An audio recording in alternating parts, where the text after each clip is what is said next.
Nauna dito, ilang programa din ang naganap na bahagi ng Singkaban Fiesta, ang Hakbang para sa Kabataan at ang Gawad Galing Barangay. Ang kabataan ang pag-asa ng bayan. Yan po ay katotohanan na sinasabing sa mga darating na panahon, nasa mga kamay ninyo ang kinabukasan ng ating lalawigan. Pinatunayan ng mga kabataang Bulakenyo kasama ang pamahalaang panlalawigan ng Bulacan ang kasabihang ito noong ika-7 ng Setyembre nang sila ay magtipon-tipon sa simbahan ng Baraswain at sa pampublikong paaralan ng Santissima Trinidad sa lungsod ng Malolos upang isagawa ang hakbang para sa kabataan. Naglakad ang lahat hanggang Capitol Mini Forest kung saan nagkaroon ng isang programa.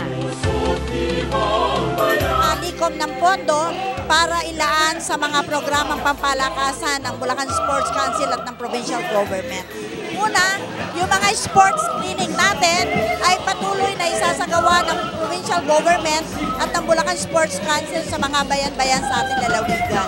Ito ay isasagawa na natin taon-taon, no?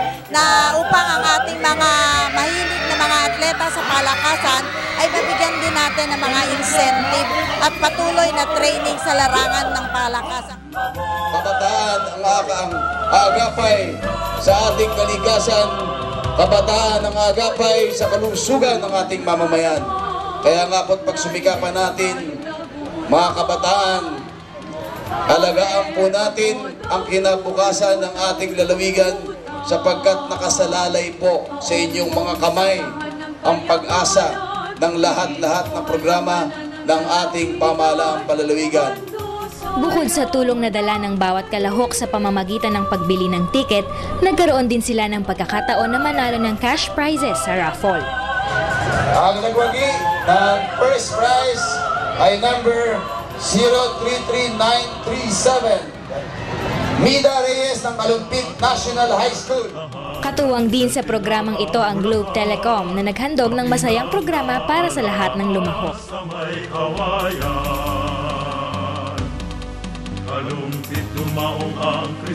Ever since, sobrang supportive kasi ng mga taga-Bulacan sa Globe Telecom. And we wanted to give it back to them.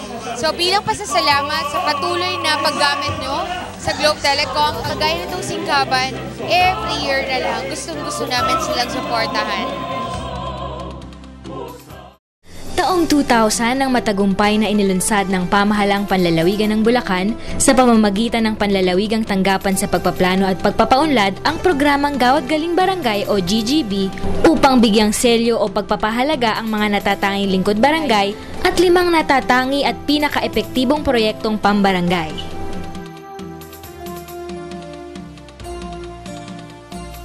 Mga kaibigan at ang nagwagi ng parangal bilang natatangi, unang barangay ng Gawad Galing Barangay 2012 ay si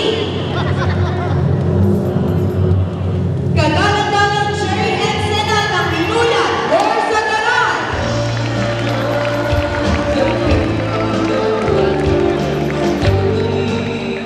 Binubuo ang proyektong GGB ng 3 kategorya.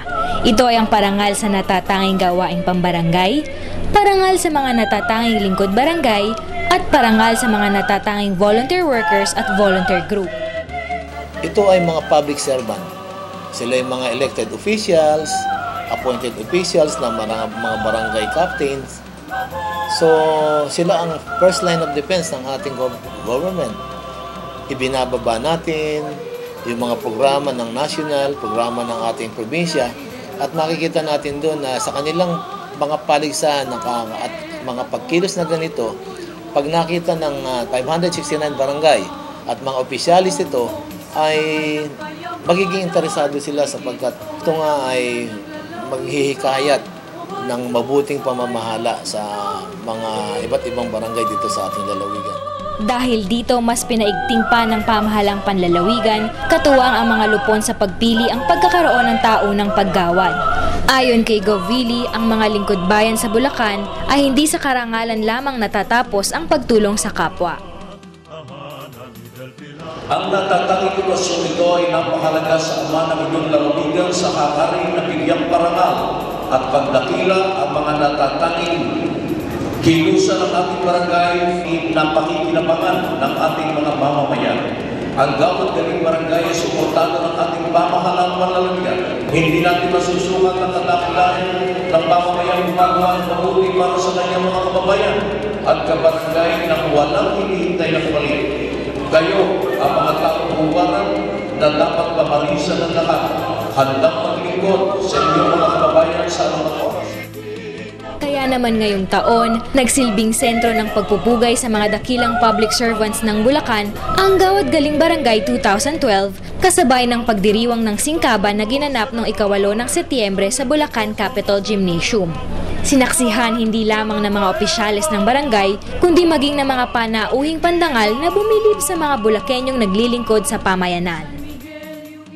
Ang inyong pagbibigay parangal para sa mga natatanging gawain pang-barangay, lingkod barangay, volunteer worker, at volunteer group ay talaga namang napakagandang paraan upang lalo pang-umigting ang dedikasyon, paninindigan, kagalingan, at kasipagan ng mga miyembro at opisyales ng inyong mga barangay. Ang parangal na kanilang matatanggap ay siguradong magsisilbing inspirasyon upang lalo pa nilang pagbutihin at galingan ang kanilang mga gawain at serbisyo. Mabuhay po ang Bulacan, mabuhay ang mga barangay ng Bulacan. Maraming salamat. Unang-una siyempre nagpapasalamat ako sa Pong May Kapal at nagpapasalamat din ako sa aking mga kabarangay dahil yung pagtitiwalang pinagkaloob nila sa akin ay tinumbusan ko naman ng sa abot ng aking makakayang paglilingkod ng tapat. Serbisyong totoo, maglilingkod sa tao, hindi negosyo. Ang aming lahok ay good governance through people's participation.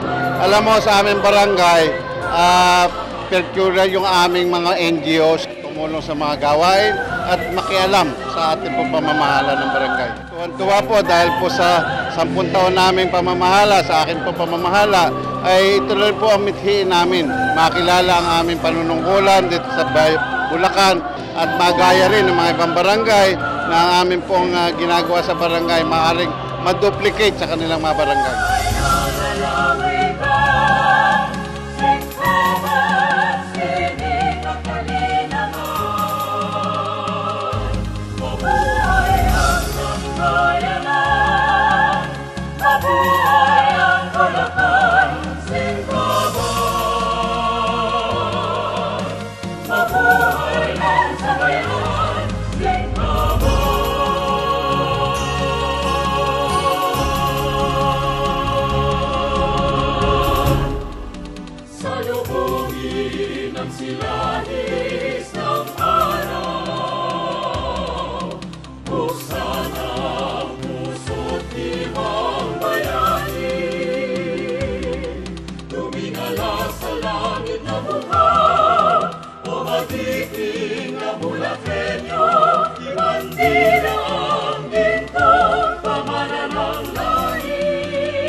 Kabayong naguunahan, Bukawe, pagod ang lulutang-lutang.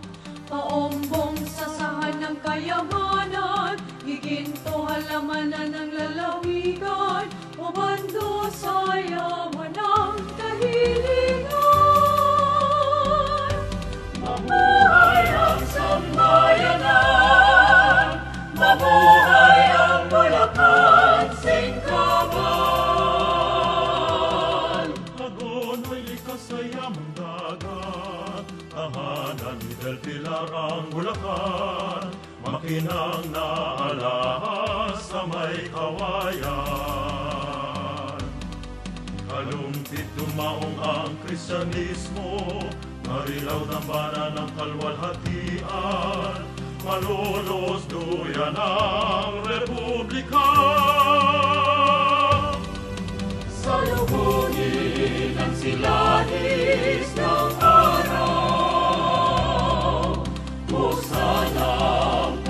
Ang GGB ay ang lokal na programang katumbas ng Galing Pook Award na taunan ding nagbibigay parangal at pagkilala sa mga natatanging pamahalang lokal sa bansa.